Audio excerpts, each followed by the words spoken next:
Imagine you were a kid on Epstein's Island. Now, that's probably how Disney saw Star Wars and George Lucas in 2013. After the awful critical reception of the prequels, George was very much inclined to sell the Star Wars IP to Bob Iger, an action he would go on to regret. And this has led to modern Star Wars being extremely mid, with a few diamonds in the rough. And honestly, this is genuinely a hard subject for me to talk about because I have loved Star Wars for as long as I can remember. I used to watch Attack of the Clones, Phantom Menace, and A New Hope on repeat on my VCR, along with reruns of the Genndy Tartakovsky and Dave Filoni Clone Wars. I used to play The Force Unleashed and Lego Star Wars on my Wii, and I even went as Darth Maul, Anakin, and Darth Vader for Halloween as a kid. Star Wars is genuinely a special franchise to me and will always hold a special place in my heart. That's why it's so difficult for me to admit that the franchise is just a lowly cash grab for Disney now. We rarely get new content nowadays, and when we do, it's either extremely mid or bad, which leaves a certain disdain in my mouth that makes me feel extremely uninterested in whatever new projects they release. Disney/Lucasfilm also has an insane obsession with announcing a bunch of projects without actually following through with them. We've heard whispers, rumors, seen insider information, trailers, and dev updates on media that hasn't yet or will never release. I think it's kind of funny and also sad at the same time that Star Wars is cursed by never finishing a game trilogy. They always release a first and second game of a series, but never a third. Force Unleashed, Battlefront, KOTOR, and Jedi Knight are just some examples of them not completing a story with a third installment. Lucasfilm Games has had a massive graveyard of unfinished games that we will never get to experience, and it's genuinely really unfortunate because a lot of these games have insane potential. From the bounty hunting and dungeon crawling of Star Wars 1313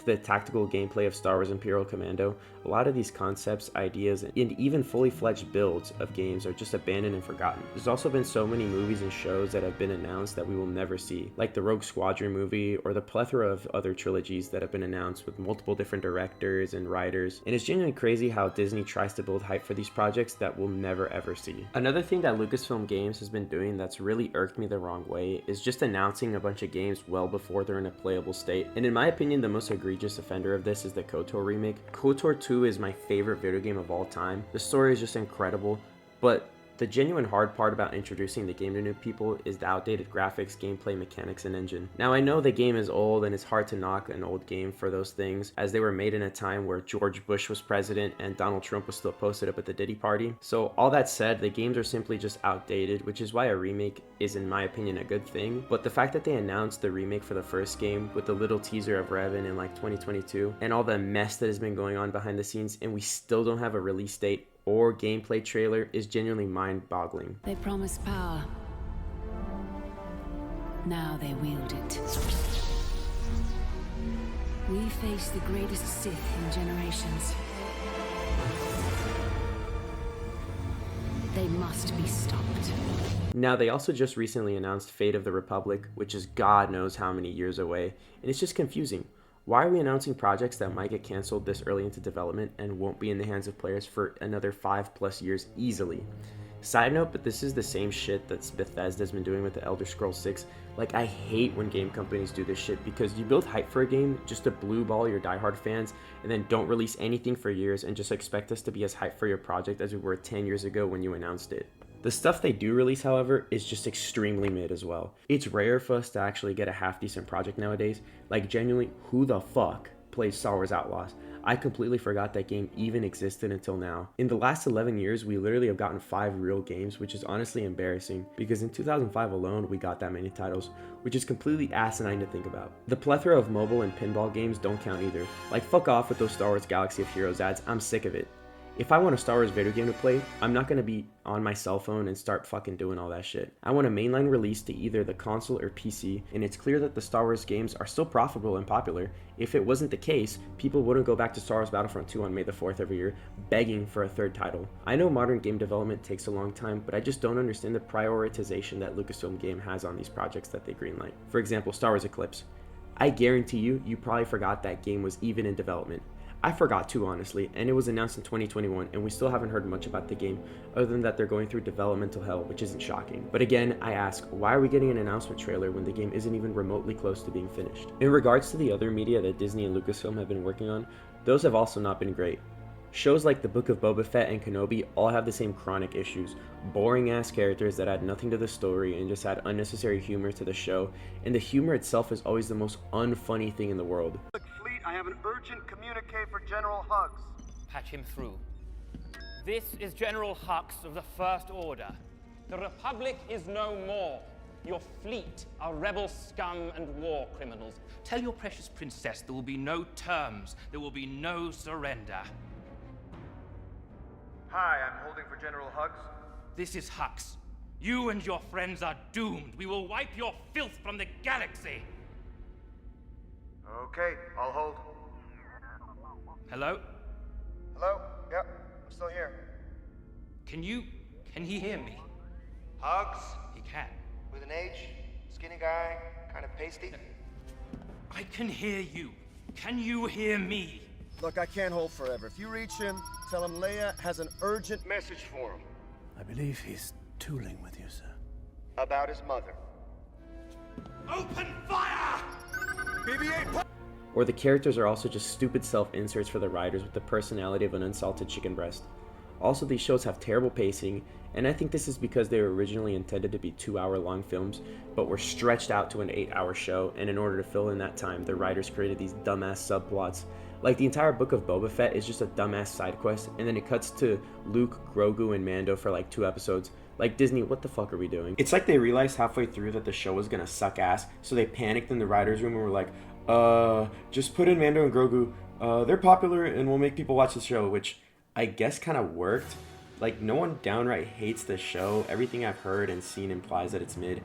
And after watching it, I really don't feel any type of way about it. But like, the Acolyte and even Ahsoka feel extremely apathetic. Apathy is death. Apathy is death.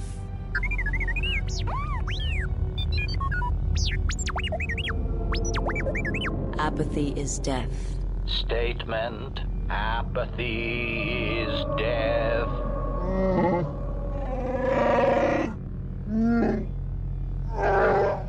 Apathy is death. Apathy is death. That is ultimately the problem with modern Star Wars content. We just get a bunch of TV shows that don't really push the envelope or the story further, and all feel extremely disconnected from one another. For example, the Maul Shadow Lord show that just finished coming out right now is a really cool show, and I genuinely enjoyed it. But in the back of my mind, this show just feels completely pointless, because I know exactly how Maul's story ends. It ends with him dying on Tatooine at the hands of Obi-Wan, with no revenge, no apprentice, and no crime syndicate to speak of. I really don't think we need to see every second of the life of every character. Like, what, the next season is going to be a flashback of him as a little kid on Dathomir, and then the following is going to be of Mother Talzin giving birth to him? It just seems a bit excessive in my opinion. And now, don't get me wrong, I really like the show, even love it in some aspects. The backgrounds are incredible, the animation is great, Sam Witwer is going above and beyond as usual. The show is completely stylized for the character and the story that they're trying to tell, which I think is super awesome. But in my opinion, it didn't really need to exist, because we already know how Maul's story ends.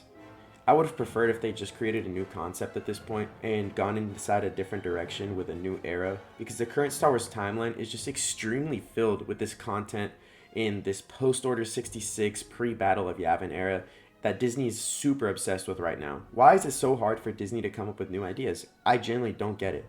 The Acolyte is honestly just a fucking joke. The whole New Republic era is just embarrassing and uninteresting. They looked at the different times in which they could make a completely new era for the saga and chose the literal worst one. The Jedi-Sith conflict doesn't make any sense because there's not supposed to be any public Sith attacks until Darth Maul reveals himself in The Phantom Menace. But now there's just this Sith character going around murdering a bunch of Jedi. And, oh, look, guys, Plagueis is here. Look. Ooh, I know that character. Like, I genuinely don't understand why Disney is so obsessed with bringing back old characters or characters from Legends that just don't make any sense in the context of the story that they're trying to tell. Like, specifically in The Acolyte, Plagueis being there doesn't really make much sense, and going into this show we were all expecting the show to be about him, but instead it was about this random fucking nobody with a helmet that can like deflect lightsabers and shit. And Plagueis is literally just at the very end as a little blue ball teaser. Like, I'm so sick of Disney doing this. Now, as for the movies, I mean, we haven't gotten a new one in literally 7 years. And no one's fault except for Disney and Kathleen Kennedy's, which I know talking about the sequels is like beating a dead horse into the ground. But I have to touch on it because this singular trilogy and everything around it is why Star Wars is in the spot it's in now, and has been trying to recover ever since. How do you buy the most successful movie and intellectual property of all time and royally fuck it up? You fuck it up by having different directors for your sequel trilogy, not having a fucking plan in the first place, and using each film in the trilogy as a course correction from the last one. Like, genuinely watching the sequels back to back, they just feel like so jarring. Like they changed their minds about what they even wanted the story to be. Who is Rey? Oh, Rey's nobody. Actually, she's Palpatine's granddaughter. Well, actually, she's the daughter of his clone. But oh no, at the end of the movie, she takes the name of her teacher and is now Skywalker. Look guys, Rise of Skywalker, it's the name of the movie. Like, this is generally how I imagine Disney pictures the average Star Wars fan and moviegoer. I'm not saying they had to follow all of our theories to a T, or even at all, but at least if they had planned the story, or just not try to do a complete 180 with every film, it would have been infinitely better than what we got. Or hell, if they had just canonized and adapted some of the EU stuff, it would have been way better than what we got. Like, if you want to do a Palpatine resurrection story, then just follow the blueprint of Dark Empire, but just take out the parts that suck. If you want to do something different, I mean, we have the Thrawn trilogy of books to take inspiration from. Hell, the world is your oyster, Disney. You literally had 30 years of content at their disposal, and you just throw it all away. Most tragically of them all, we also have the two ugly ducklings of the franchise, the spin-off movies, Rogue One and Solo. Now, I actually really like both of these movies as standalone films without thinking of them in the grander context of the Star Wars universe. They're actually really fun to watch. Like, Solo is an actually fun movie. It's a heist film with a bunch of action, charismatic characters, and a wonderful soundtrack. Rogue One is an aesthetic masterpiece. Like, good God, this may be one of the best shot films I've seen in a long time. Like, just look at some of these shots. Absolutely astonishing, really. But we don't get these creative gems anymore. Actually, we don't get anything at all now. Unless you're counting the Mandalorian and Grogu movie, which at the time of me writing this hasn't yet come out. But based on the current reception of the trailers, I really don't think it's going to be great. It just looks a lot like a cheap fan film to me, and I don't really know why. But if I had a guess, it's probably because of the overuse of the volume. It kind of has this like weird look to all the shows it's used on, and it makes the shows like Ahsoka and The Mandalorian have this really weird feeling to them that I just can't put into words. The Mandalorian and Grogu movie is the first film we're going to receive in theaters in the last 7 years, so hopefully it's good, because I don't think Star Wars and Disney can take another L, especially when it comes to movies. Overall, Star Wars is in a really weird spot at the current moment. There's a lot of projects that have been announced with no release date in sight. The Mando movie's coming out in a few weeks with middling reception of the trailers so far. Maul of the Shadow Lord just concluded its first season, with great reviews mind you, but we're kind of in a limbo when it comes to games especially, where we're still waiting on the KOTOR remake, Fate of the Old Republic, and Eclipse. Now, I really hope Star Wars does take a turn for the better, because I and many other fans have been disappointed at the lack of content we have received over the past decade, and the content that we do get has been fairly lackluster. So hopefully Dave Filoni can kind of turn the ship around and make Star Wars great.